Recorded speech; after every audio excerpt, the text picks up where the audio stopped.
شہید ہے پاکستان تحریک انصاف کی جو بکر برادری ہے وہ لیڈ کر رہی ہے پاکستان تحریک انصاف کو، اس کے باوجود عمران خان صاحب کی رہائی ممکن نہیں ہو رہی، کیا وجہ ہے، کیا نقطہ ہے جس وجہ سے عمران خان صاحب کی رہائی نہیں ہو رہی؟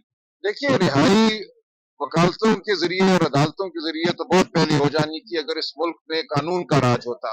اس ملک میں اس وقت قانون کا راج نہیں ہے۔ اس وقت جس طرح لوگوں کو سزائیں سنائی جا رہی ہیں، عمران خان صاحب تو اپنی جگہ ہیں، ان کے علاوہ فقیر کو سزائیں سنائی جا رہی ہیں، اس سے بالکل یہ بات ثابت ہے کہ اس وقت اس ملک میں قانون کا راج نہیں ہے۔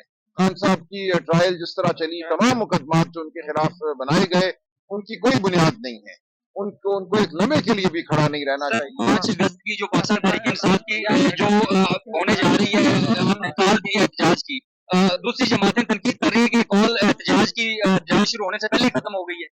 نہیں ایسی کوئی بات نہیں ہے۔ دیکھیں ہم تحریک تحفظ آئین پاکستان کے پلیٹ فارم سے آگے چل رہے ہیں، صاحب کا حکم ہے۔